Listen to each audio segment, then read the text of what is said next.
Hello everyone, how you all? I hope you all are doing well. Welcome to smart study.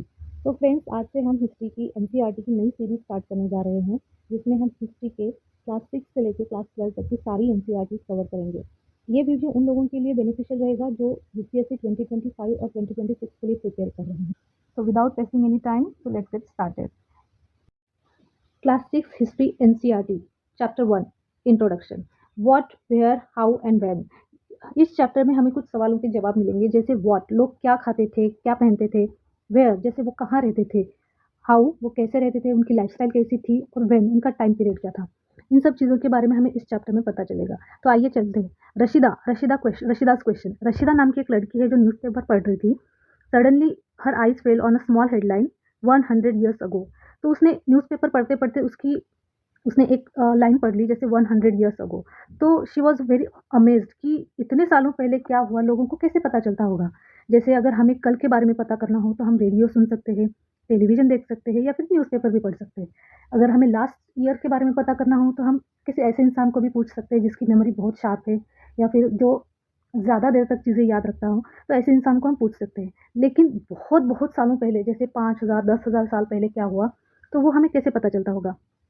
तो देखते हैं इसमें हमें पता चलेगा कि हम कैसे हिस्ट्री जान सकते हैं, हिस्ट्री के सोर्सेज क्या है, और हिस्ट्री के बारे में हम क्या क्या जान सकते हैं। जैसे यहाँ पे दिया है what we can learn about past.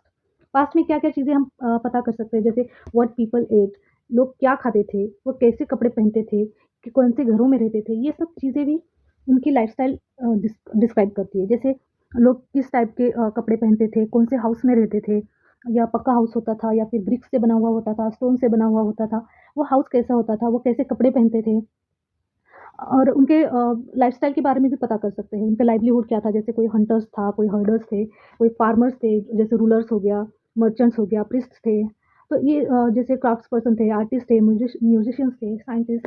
इन सब की लाइफ़स्टाइल, हर एक की लाइफ़स्टाइल अलग थी। तो ये सारी चीज़ें हम हिस्ट्री के बारे में जान सकते हैं।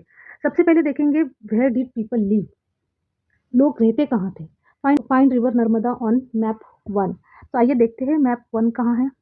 So it's here, Narmada river is here. तो यहाँ पे सबसे पहले लोग रहा करते थे, क्योंकि सबसे पहले लोगों ने रहना स्टार्ट किया, तो वो नदी के किनारे से स्टार्ट किया, क्योंकि रहने के लिए सबसे ज़्यादा ज़रूरी है लोगों को पानी। तो जहाँ पानी है वहाँ वो सर्वाइव कर सकते हैं, इसलिए वो ज़्यादा से ज़्यादा रिवर के नदी के किनारे रहने की कोशिश करते थे, और नदी के किनारे ही रहते थे मोस्टली पीपल। और ये कौन से लोग होते थे, जो कि फूड गैदरर्स थे। फूड गैदरर्स मीन्स जो अपना फूड पकाते नहीं थे, वो कलेक्ट करते थे। जैसे उनको पता था कि फॉरेस्ट या प्लांट से हमें बहुत सारी चीज़ें मिल सकती है, जैसे रूट्स हो गया, फ्रूट्स हो गया, ये बहुत सारी चीज़ें वो फॉरेस्ट से लेते थे, और वो हंटिंग भी जानते थे। They use to hunt animals as well. तो हंटिंग भी जानते थे वो, तो उनका वो सिर्फ फूड गैदरर्स नहीं थे, वो हंटर्स भी थे। Now find the Sulaiman and Kirthar hills to the north west. आइए देखते हैं, ये इस एरिया की बात हो रही है, सुलेमान और किरथर हिल्स। इस एरिया में सबसे पहले वुमेन और मेन सबसे पहले क्रॉपिंग स्टार्ट हो गई थी। यहाँ पे लोग क्या क्या ग्रो करते थे, व्हीट एंड बार्ली। और ये 8,000 साल पहले की बात थी। 8,000 साल पहले सबसे पहले खेती, अगर किसी एग्रीकल्चर किसी एरिया में स्टार्ट किया गया, तो वो है ये area, Sulaiman and Kirthar hills. Then people also began, जब से वो खेती स्टार्ट कर दिया उन्होंने, फार्मिंग स्टार्ट कर दी, फिर उन्होंने धीरे धीरे एनिमल रेयरिंग भी स्टार्ट कर दी। जैसे वो कैटल, शीप, गोट, ये सब भी पालने लगे, और उन्होंने एक छोटा सा अपना विलेज बना लिया। क्योंकि जब भी हम एग्रीकल्चर की बात करें, जैसे पहले लोग हुआ करते थे फूड गैदरर्स और हंटर्स, तो उन्हें एक जगह सेटल होने की ऐसा ज़रूरत नहीं थी। लेकिन जब उन्होंने फार्मिंग स्टार्ट की, तब उन्हें एक जगह सेटल होना ज़रूरी था, क्योंकि ऐसा तो नहीं है कि हमने अभी बीज बोया और कल फसल काटी, ऐसा नहीं होता है। तो फार्मिंग टेक्स टाइम, तो उसके लिए उन्हें एक जगह सेटल होना ज़रूरी था। तो उसके लिए उन्होंने स्मॉल विलेजेस बनाए, और साथ में ही उन्होंने एनिमल रेयरिंग, मतलब पशुपालन करना स्टार्ट कर दिया। तो वो कैटल्स, गोट, शिप, ये भी पालने लगे। तो एक तरह से लाइफ थोड़ी थोड़ी धीरे धीरे करके सेटल होने की तरफ जा रही थी। तो hills to the north east and the Vindhyas in the central India. तो Vindhya, Garo hills in the north east and Vindhya in the central India. तो ये जो एरिया है, यहाँ पे सबसे पहले these were the some of the areas where agriculture develop. इस एरिया में एग्रीकल्चर क्यों डेवलप हुआ होगा, इस एरिया में अगर आप ध्यान से देखें, विंध्यस, यहाँ पे बहुत सारी नदी हैं, जैसे रिवर्स है, नर्मदा, तापी, महानदी, गंगा, सोन, चंबल, बहुत सारी रिवर्स। तो ऑब्वियसली खेती करनी है अगर आपको, तो water is most required element आप समझ सकते हैं। तो एग्रीकल्चर, इस एरिया में एग्रीकल्चर सबसे पहले डेवलप हुआ। दीज प्लेसेस, यानी ये एरिया जो ऐसा था, यहाँ पे राइस बहुत ज़्यादा था। Rice was first grown in the north of the Vindhyas. आइए एक बार फिर से देखते हैं, विंध्या ये है और इस एरिया के आसपास, जैसे इसके नॉर्थ में सबसे पहले राइस की खेती की गई। चावल की खेती अगर सबसे पहले कहाँ की गई है तो वो है विंध्या के नॉर्थ में। These were the places where rice was first grown north to the north of India. तो trace the river Indus and it's tributaries. Tributary क्या होता है? ट्रिब्यूटरी एक ऐसे स्मॉल रिवर्स होती है जो एक लार्ज रिवर में जाके मिल जाती है, तो उसे ट्रिब्यूटरीज कहते हैं। तो देखिए अभी, हाँ, चलो देखते हैं इंडस रिवर और इट्स ट्रिब्यूटरीज। तो इंडस रिवर है यहाँ पे, इंडस, और ये सतलज, झेलम, चेनाब, रावी, ये सब इसकी ट्रिब्यूटरीज है, यानी कि ये स्मॉल रिवर्स है जो इंडस से निकलती है या फिर उससे मिलती है। तो about 4700 years ago some of the earliest cities, ये ऐसा लगभग 4700 साल पहले यहाँ पे सबसे पहले सिटीज फ्लरिश्ड हो गई है। क्यों हुआ होगा? जैसे हमने देखा, जैसे एग्रीकल्चर लोगों ने स्टार्ट कर दिया, तब उनकी लाइफ थोड़े थोड़े सेटल होने की तरफ चली, तो उन्होंने स्मॉल विलेजेस बनाना स्टार्ट कर दिया, एनिमल रेयरिंग स्टार्ट कर दी, लोग ग्रुप में रहा करते थे। लेकिन जैसे जैसे एग्रीकल्चर ज़्यादा बढ़ा तो लोगों ने सिटीज़ फॉर्म करना स्टार्ट कर दिया। सिटीज़ और विलेजेस में क्या डिफरेंस होता है? विलेजेस बहुत स्मॉल लेवल पे होती है और सिटीज़ जो होती है बहुत लार्ज होती है, और वहाँ पे बहुत सारे लोग, जैसे क्राफ्ट्समैन, म्यूजिशियंस या फिर आर्टिस्ट, ये सारे लोग एक जगह रह के एक ग्रुप में रहते हैं। Later, about 2,500 years ago, cities developed on the banks of Ganga and its tributaries along the sea coast. सबसे पहले अगर सिटीज़ कहाँ फॉर्म करना स्टार्ट हुई तो वो है ये इंडस रिवर और इसके ट्रिब्यूटरीज के पास। और उसके बाद अगर सिटीज़ कहाँ फॉर्म हुई तो वो है गंगा रिवर के पास, और गंगा और उसकी ट्रिब्यूटरीज, उसके पास सिटीज़ फॉर्म होना स्टार्ट हो गया। Locate Ganga and its tributary called Son. तो सबसे पहले देखते हैं गंगा एंड सोन कहाँ है। इस एरिया की बात हो रही है, Ganga and Son. In ancient times the area along this rivers to the south of Ganga was known as Magadh, now lying in the state of Bihar. यहाँ पे गंगा रिवर के साउथ में जो एरिया हुआ करता था, इसे मगध कहा गया था। मगध ये महाजनपदा में से एक महाजनपद है जिसे मगध कहा जाता है, और आज के स्टेट में अगर देखा जाए तो वो बिहार स्टेट के अंदर आता है। तो ये बहुत ही ज़्यादा पावरफुल और लार्ज किंगडम था। इसके रूलर्स बहुत ज़्यादा स्ट्रॉन्ग और पावरफुल थे। ऐसे ही कई किंगडम्स कंट्री के अदर पार्ट्स में भी फॉर्म हो रहे थे। Through out people travel from, ऐसे ही लोग, एक जैसे आज हम ट्रैवल करते हैं, उस ज़माने में भी लोग ट्रैवल करते थे। People use to travel from one part of the subcontinent to another part. अब लोग ट्रैवल क्यों करते होंगे? जैसे आज हम ट्रैवल क्यों करते हैं? आज हम ट्रैवल करते हैं लाइवलीहुड के लिए, एजुकेशन के लिए, या फिर एडवेंचर के लिए।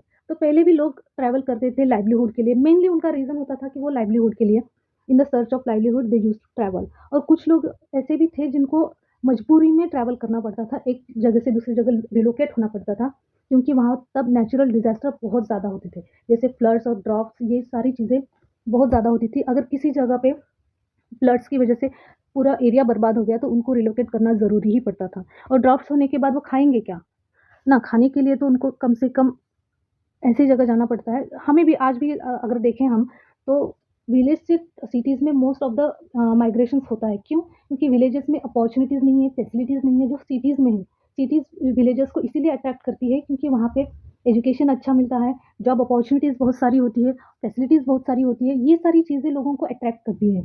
तो ऐसे ही पहले भी ऐसे ही होता था, अगर एक किंगडम से दूसरे किंगडम में जा रहे हैं या फिर एक प्लेस से दूसरे प्लेस पे रिलोकेट कर रहे हैं लोग, तो वहाँ पे भी ऐसी जगह देखते थे जहाँ पे उनको वाटर इजीली अवेलेबल हो, या फिर वो एग्रीकल्चर फिर से स्टार्ट कर सके, या फिर उनको कोई लाइवलीहुड जैसे खाने पीने के लिए कोई काम धाम मिले।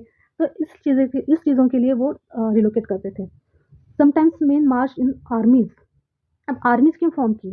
सबसे पहले देखते हैं, विलेजेस फॉर्म हो गए, उसके बाद स्मॉल स्मॉल सिटीज़ हो गए, फिर उसके बाद लार्ज किंगडम्स फॉर्म करना स्टार्ट हो गए। और जैसे हमने अभी देखा कि बिहार में जो मगध किंगडम था सबसे लार्ज और पावरफुल किंगडम था, और ऐसे ही बहुत सारे किंगडम आसपास फॉर्म होना स्टार्ट हो गए थे।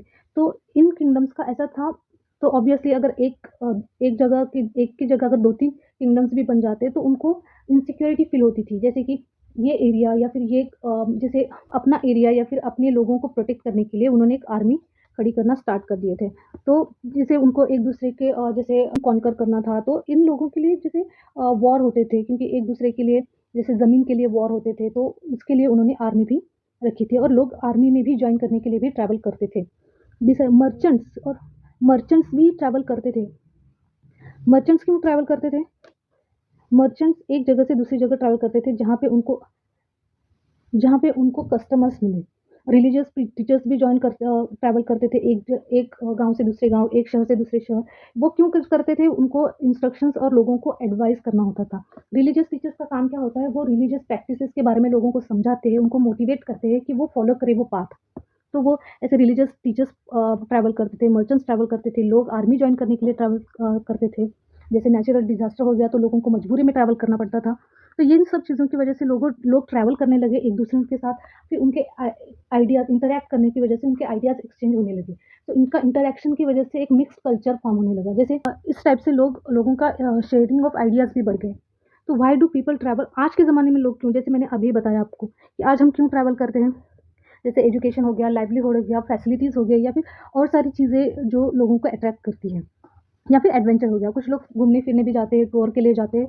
तो ये सारी चीज़ें भी ट्रैवल के लिए रीजंस बन सकती है। तो look at the map once more. Hills, mountains and seas form the natural frontiers of the subcontinent. While it was difficult to cross this frontiers, those who wanted could and did scale the mountains and cross the seas. जैसे अभी हम यहाँ पे देखते हैं फिर एक बार, जैसे ये जो है, ये माउंटेन्स रीजन है, माउंटेन का रीजन है। तो ये ट्रैवल करना, जैसे नदी पार करना, ये सब चीज़ें जो है, जैसे यहाँ पे ओशन हो गया, तो ये सारी चीज़ें क्रॉस करना बहुत ज़्यादा डिफिकल्ट होता था। तब तो बहुत ज़्यादा, मतलब इतने सारे व्हीकल्स भी नहीं थे, या फिर कोई ट्रैवलिंग का मोड नहीं था, मीडियम नहीं था। फिर भी लोग ट्रैवल करते थे, जिनको ज़रूरत थी, या फिर जिनको मजबूरी में जाना पड़ा, या फिर जो एज अ फन एडवेंचर के लिए जाते थे। कोई रिलीजियस टीचर्स उनको लोगों को सिखाने के लिए जाना पड़ता था। तो वो सब अपना रास्ता ढूंढ ही लेते थे। और कुछ लोग वहाँ पे ट्रैवल करने के साथ साथ वहाँ पे सेटल भी हुआ करते थे। तो इस वजह से मिक्स कल्चर डेवलप हो गया। जैसे लोगों का मतलब जैसे स्टोन पे कार्विंग करना हो गया, या फिर म्यूज़िक कंपोज करना हो गया। जैसे कुकिंग, आजकल कुकिंग भी बहुत ज़्यादा लोग हर तरह की, जैसे हर एरिया में हम जाए तो हर एक का अलग अलग टेस्ट होता है और अलग अलग फूड होता है, अलग अलग क्यूजिन्स जिसे हम बोलते हैं। तो ये सब भी एक्सचेंज होने लगा। Names of the land. Two of the most important and oftenly used names for India is India and Bharat. India, the word India comes from Indus river, जो अभी हमने देखा, जिसे सिंधु कहा जाता था संस्कृत में। Find Iran and Greece in your atlas. तो ईरानियंस एंड ग्रीक्स जो नॉर्थ वेस्ट से आए थे इंडिया में लगभग 2500 साल पहले, तो वो इंडस रिवर से फेमिलियर थे। तो वो इसे हिंदोस कहते थे और इंडोस कहते थे, क्योंकि उनका प्रोनाउंसिएशन वैसा था। वो इस रिवर को हिंदोस और इंडोस कहते थे। और ये इस रिवर के ईस्ट में जो लैंड था उसे वो इंडिया कहते थे। और जो नेम भारत है, तो सबसे पहले ये एक लैंड का नाम नहीं था, एक लैंड या लोकेशन का नाम नहीं था। ये एक ग्रुप ऑफ पीपल हुआ करता था जो नॉर्थ वेस्ट में नॉर्थ वेस्ट में रहते थे। इनको भारत कहा जाता था, भारत कहा जाता था। तो ये एक लोकेशन या फिर लैंड का नाम नहीं था सबसे पहले, या फिर एक प्लेस का नाम नहीं था। Bharat was a name of, it was use for a group of people जो नॉर्थ वेस्ट में रहते थे। और इनका ऋग्वेदा में भी मेंशन किया गया है। ऋग्वेदा क्या है? एक अर्लीस्ट कॉम्पोजिशन है संस्कृत में, जिसे लगभग 3500 साल पहले लिखा गया है।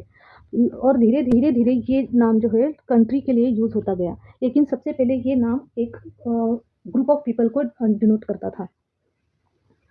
Finding out about the past. There are several ways of finding out about. अब हम पास्ट के बारे में जान कैसे सकते थे? सबसे पहले तो है कि हम बुक्स रीड करें, जो बहुत बहुत सालों पहले लिखा गया था, जिन्हें हम मैन्युस्क्रिप्ट्स कहते थे। मैन्युस्क्रिप्ट्स क्यों कहते थे? क्योंकि ये हाथ से लिखे गए थे। लैटिन में मैन्यू मीन्स हैंड्स, तो इनको मैन्युस्क्रिप्ट्स कहते थे। तो ये कहाँ पे लिखते थे? लोगों के पास पेन कागज़ तो नहीं था, तो लिखते कहाँ थे? पाम ट्री के लीव्स पे लिखा करते थे, या फिर एक बर्च ट्री थी जो हिमालयन रीजन्स में ग्रो होती थी, तो इसके बार्क पे लिखा करते थे। क्यों? क्योंकि इसकी टहनियाँ जो होती है बहुत ही ज़्यादा डेलिकेट होती थी, बहुत ही ज़्यादा क्या बोलते हैं, स्मूथ होती थी, तो इस पे वो लिखा करते थे। जैसे ये देखिए, इसे कहते हैं manuscript. Over the years, many manuscripts were eaten away by insects, some were destroyed, but many have survived, often preserved in temples and monasteries. लेकिन इनका एक प्रॉब्लम ये था कि ये बहुत ज़्यादा डैमेज हो गए हैं। क्यों? क्योंकि ये एक स्ट्रॉन्ग मटेरियल पे नहीं लिखा गया था, जैसे पाम लीव्स पे लिखा गया था। तो उससे इंसेक्ट में कुछ ट्रीज़ ऐसे हैं, कुछ मैन्युस्क्रिप्ट्स ऐसे थे जिनको इंसेक्ट्स ने खा लिया या कुछ अपने आप डिस्ट्रॉय हो गए। तो ये ज़्यादा देर तक, लंबे समय तक, मतलब सालों तक ये सेव करने के लिए बेस्ट ऑप्शन नहीं थे, लेकिन फिर भी कुछ मैन्युस्क्रिप्ट सर्वाइव कर गई है और उनको टेम्पल्स या मोनेस्ट्रीज में रखा गया है। और ये इन बुक्स में क्या टॉपिक्स कवर करते थे, ये इसमें बहुत सारे डिफरेंट वैराइटीज़ होती थी। जैसे कोई रिलीजियस बिलीफ्स और प्रैक्टिसेस के बारे में बात करता था, कोई राजा महाराजा लोग कैसे रहते थे, या फिर कोई मेडिसिन के बारे में बात करता था, कोई साइंस के बारे में बात करता था। तो there were different topics which were covered by this books. So besides there were, और इसके अलावा वहाँ पे एपिक्स, पोएम्स और प्लेज भी हुआ करते थे। और ये भी संस्कृत, और मोस्टली इनकी लैंग्वेज क्या थी, मोस्टली ये संस्कृत में लिखे गए थे, और कुछ जो है प्राकृत और तमिल में भी लिखे गए हैं। प्राकृत क्या है? प्राकृत और संस्कृत, संस्कृत जो है हाई हाई लोगों के लिए, जैसे राजा महाराजा लोग ये संस्कृत में बात करते थे, और प्राकृत जो थी वो ऑर्डिनरी लोगों की लैंग्वेज थी। और तमिल में भी कुछ लिखे गए हैं। और जैसे अभी मैन्युस्क्रिप्ट्स हो गया, तो और किस चीज़ से पता चलता है हमें? इंस्क्रिप्शन से भी पता चलता है। इंस्क्रिप्शन क्या होता है? जो भी राइटिंग्स एक कोई हार्ड ऑब्जेक्ट पे किया जाता है, जैसे ब्रिक्स हो गया या फिर स्टोन हो गया, इन पे जो भी हार्ड राइटिंग की जाती है उनको इंस्क्रिप्शन कहते हैं। और इंस्क्रिप्शन और मैन्युस्क्रिप्ट से ज़्यादा अगर देखा जाए तो इंस्क्रिप्शन लंबे समय तक उसको प्रिजर्व कर सकते हैं, उनको वो लंबे समय तक रह सकते हैं, क्योंकि मैन्युस्क्रिप्ट्स अभी हमने देखा जो बहुत ही ज़्यादा पेरिशेबल या फिर डैमेज होने के चांसेस ज़्यादा होते हैं। So these were written on the hard surfaces. Inscriptions were written on the hard surfaces such as stone or metal. Sometimes kings got their orders. इस पे जो राजा लोग, महाराजा लोगों के जो ऑर्डर्स होते थे, वो भी इंस्क्रिप्शन पे वो इंस्क्राइब करते थे, जैसे लोग उन्हें देखे, पढ़े और उनको ओबे करें। तो ऑर्डर्स ही नहीं, वो अपनी विक्ट्री के रिकॉर्ड्स भी इन इंस्क्रिप्शन पे लिखा करते थे। कैन यू थिंक, ये जो है एक एग्जाम्पल है इंस्क्रिप्शन का, जो कंदहार में प्रेजेंट अफगानिस्तान में है, यहाँ पे लिखा गया था। और ये जो है 2200 2250 ईयर्स अगो ये लिखा गया था। It was inscribed in order, ये सम्राट अशोक ने लिखाया है। Can you think of the advantage of writing on the hard? Can you think about the advantage of writing on a hard surface and what could have been the difficulties? अब देखते हैं इसके advantages. जैसे मैंने अभी आपको बताया कि ये लंबे समय तक प्रिजर्व करना पॉसिबल हो जाता है, डैमेज के चांसेस बहुत कम होते हैं। और लेकिन इसमें डिफिकल्टीज ये होती है कि आपके पास वो इक्विपमेंट्स चाहिए जो राइटिंग के लिए, जैसे आप पाम लीव्स पे जो लिखते हैं वो एक इंक पेन से भी आप लिख सकते हैं, या फिर किसी भी इंक से आप लिख सकते हैं। लेकिन हार्ड सर्फेसेस पे अगर आपको लिखना है, उसको कार्व करना पड़ेगा, उसके बहुत टाइम लगता है और डिफिकल्टी भी होती है। तो आपके पास वो पॉइंटेड इक्विपमेंट्स चाहिए, या फिर पॉइंटेड थिंग्स आपको यूज़ करना पड़ता है। तो ये डिफिकल्टीज आती है, बट येस वो बहुत ज़्यादा लंबे समय तक प्रिजर्व करने में पॉसिबल होता है। There were many other things that were made and used in the past. Those who study these objects, बहुत सारी चीज़ें, जैसे कोई किसी ने बिल्डिंग्स बना दिए, टेम्पल्स बना दिए, या फिर और सारी चीज़ें जैसे पेंटिंग्स, स्कल्पचर्स, बहुत सारी चीज़ें होती है। तो इन सारी चीज़ों को जो स्टडी करते हैं उन्हें कहते हैं आर्कियोलॉजिस्ट। ये क्या कहते हैं? बिल्डिंग के जो भी रिमेन्स होते हैं, बिल्डिंग के archaeologist study the remains of buildings made of stone और ब्रिक, पेंटिंग, स्कल्पचर, ये सब स्टडी जो करते हैं उनको आर्कियोलॉजिस्ट कहते हैं। वो क्या करते हैं? एक्सप्लोर करते हैं, एक्सकैवेट करते हैं। एक्सकैवेट करना मतलब जो भी चीज़ें ज़मीन के अंदर धसी हुई है उनको निकालना, उनका स्टडी करना। जैसे और ये एक्सकैवेट करने के बाद उनको बहुत सारी चीज़ें मिलती थी, जैसे टूल्स हो गया था, वो क्या-क्या चीज़ें यूज़ करते थे, उनके वेपन हथियार कैसे होते थे, पॉट्स, वो बर्तन कौन से यूज़ करते थे, ऑर्नामेंट्स, ज्वेलरी कौन सी पहनते थे, और कॉइन्स, वो सबसे इम्पोर्टेंट तो है कॉइन्स, कॉइन्स कौन से यूज़ करते थे। ये सारी चीज़ें जो है उनको स्टडी करते थे archaeologist. Some of these objects में भी, और ये ऑब्जेक्ट्स किस चीज़ से बनते थे? Some of these objects would may be made of stone, bones, bake clay और मेटल के भी बने हुआ करते थे। Objects that are made of hard imperishable substances usually survive for a long time. ये मैंने अभी आपको बताया कि जो भी हार्ड सर्फेसेस से बनी हुई चीज़ें हैं, इम्पेरिशेबल सब्सटेंसेस से बनी हुई चीज़ें हैं, जैसे मेटल हो गया या फिर स्टोन हो गया, ये यूजुअली लॉन्ग टाइम के तक सर्वाइव करती हैं। जैसे यहाँ पे एक पॉट दिखाया गया है, ये है उनके कॉइन्स। ये जो पॉट है, इस टाइप के पॉट्स वो यूज़ करते थे। ये कॉइन्स हुआ करते थे उनके, जो 4700 साल पहले ये पॉट्स, ऐसे पॉट्स वो यूज़ करते थे। और ये जो कॉइन्स है 2500 साल पहले वो यूज़ करते थे। Archaeologist also look for bones. ये बोन्स के बारे में क्यों क्यों ढूंढना चाहते होंगे एनिमल्स, जैसे कौन एनिमल्स, बर्ड्स या फिशेस के बोन्स के बारे में वो ज़्यादा से ज़्यादा जानना चाहते हैं, क्योंकि वो लोगों का ईटिंग हैबिट्स जानना चाहते थे कि लोग पहले क्या खाते थे। प्लांट रिमेन्स बहुत कम सर्वाइव होते हैं, जैसे वो क्योंकि प्लांट्स पेरिशेबल होते हैं और बोन्स जो है काफ़ी लंबे समय तक वो सर्वाइव कर सकते हैं, काफ़ी लंबे समय तक वो डैमेज नहीं होते हैं। जैसे इफ सीड्स ऑफ ग्रेन्स और pieces of wood have been burned they survive in charred form. Do you think cloth is found frequently by the archaeologist? आप ये सवाल का जवाब आप मुझे दीजिए। आपको लगता है कि आर्कियोलॉजिस्ट जब भी एक्सकेवेट करते होंगे उनको क्लोथ्स मिलते होंगे? जैसे अगर क्लोथ आपको लगता है पेरिश हुए होंगे या इनपेरिश हुए होंगे या फिर डैमेज हुए होंगे या नहीं, तो ये आप मुझे कमेंट सेक्शन में ज़रूर बताइए। Historians that is scholars who study the past often use the source to refer information that found from manuscript, inscription and archaeology. जो भी जो हिस्टोरियंस जो होते हैं, जो हमें सोर्स इंफॉर्मेशन जो मिलती है, जैसे मैन्युस्क्रिप्ट से हो गया या फिर इंस्क्रिप्शन से हो गया, आर्कियोलॉजी से हो गया, तो इन सबको वो एक वर्ड यूज़ करते हैं जिसे सोर्स कहा जाता है, sources of history. Once sources are found, learning about the past becomes an adventure as we reconstruct it beat by beat. So historians and archaeologists are like detectives who use all these sources like clues, one past or many. So अगर आपने इस book का title देखा होगा, अवर past, इसमें लिखा हुआ है our past. We have use this past in plural to draw attention to the fact that past was, क्यों ऐसा लिखा हुआ है? क्योंकि the past was different for different group of people. तो पास्ट एक होता है या मेनी होते हैं, तो इन्होंने अपने बुक का नाम आवर पास्ट दिया है क्योंकि इनके इनके हिसाब से, according to them, past was different from different group of people. For example the lives of herders और फार्मर्स, जैसे for example the lives of herders and farmers were different from the kings and queens. जो farmers थे उनकी life राजा महाराजाओं से बहुत अलग थी, और जो मर्चेंट्स थे उनकी लाइफ क्राफ्ट्समैन से अलग थी। तो इस हिसाब से सबके लिए उनकी हिस्ट्री तो अलग ही हुई, तो इसीलिए उन्होंने प्लूरल फॉर्म में दिया है कि आवर पास्ट। तो उन्होंने हर एक के पॉइंट ऑफ व्यू से पास्ट डिस्कस किया, जैसे आर्टिशंस के लिए क्या था, मर्चेंट्स के लिए क्या था, किंग्स और क्वींस के लिए क्या था, फार्मर्स के लिए क्या था। वो उनके हिसाब से हर एक के पॉइंट ऑफ व्यू से उनका पास्ट अलग है।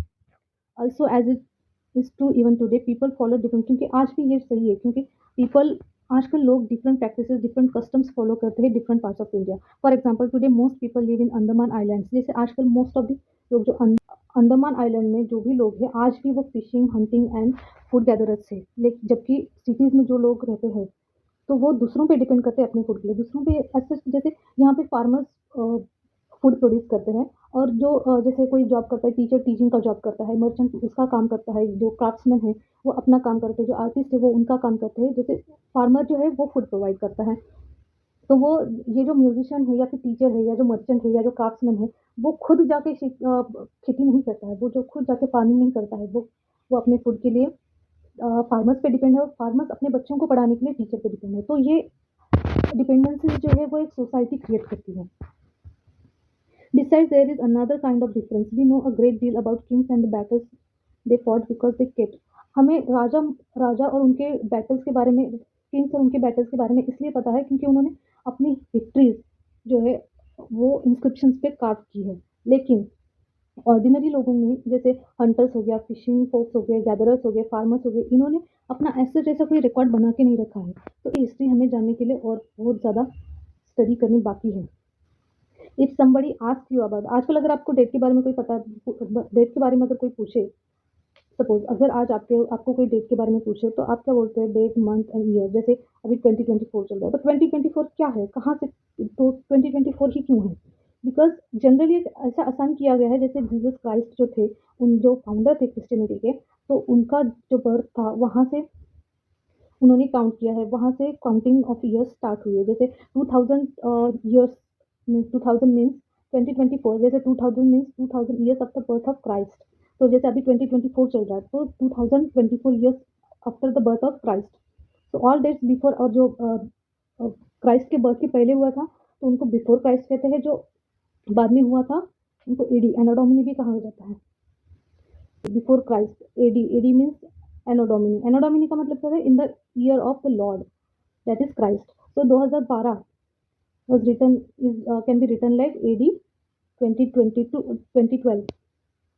समटाइम्स CE भी यूज़ किया जाता है AD की जगह, और BCE यूज़ किया जाता है CE की जगह। जैसे CE मतलब common era, BCE stands for before common era, C stands for common era, BC stands for before common era. We use these terms because the Christian era is now used in ये era, ये जो है ये हम क्यों use करते हैं, क्योंकि क्रिश्चियन एरा जो है तो मोस्ट ऑफ द कंट्रीज में यही यूज़ किया जाता है। तो India also started using this years about 200 years ago. 200 सालों से हम ये यूज़ करना स्टार्ट कर चुके हैं। बीपी भी कहीं कहीं यूज़ किया जाता है, जिसे बिफोर प्रेजेंट भी कहा जाता है। तो ये था ये ये था आज का चैप्टर, जिसमें हमने ये देखा कि लोग कहाँ रहते थे, क्या खाते थे, कैसे रहते थे और कब से उनका टाइम ड्यूरेशन क्या था। तो इन सब चीज़ों में हमने एक बात नोटिस की कि धीरे धीरे जैसे लोग पहले फूड गैदरर्स हुआ करते थे, फिर वो उन्होंने धीरे धीरे फार्मिंग स्टार्ट की। फार्मिंग के बाद उन्होंने स्मॉल विलेजेस फॉर्म करना स्टार्ट कर दिए, फिर उन्होंने एनिमल रेयरिंग स्टार्ट कर दी, फिर धीरे धीरे वो सिटीज़ बनाने की तरफ आगे बढ़े। फिर उन्होंने महाजन पदार्थ लाइक मगध वगैरह, मगध जैसे बहुत ज़्यादा मतलब बहुत बड़े किंगडम्स इस्टेब्लिश करना स्टार्ट कर दिए। फिर इस तरह से धीरे धीरे लाइफ सेटल होती गई। तो लोगों का कल्चर, लोगों के रिलीजियस प्रैक्टिसेस, उनके बिलीफ और उनका जो रहन सहन है, वो सारी चीज़ें बदलती गई और इस तरह से सोसाइटी जो है डेवलप हुई। तो ये था आज का चैप्टर। अब कल देखते हैं नेक्स्ट चैप्टर में। तो थैंक यू। आई होप ये लेक्चर आपके लिए यूजफुल रहा होगा। कुछ मिस्टेक्स हुई भी होंगी तो प्लीज़ इग्नोर कर दीजिए। This was my first lecture. तो थैंक यू सो मच।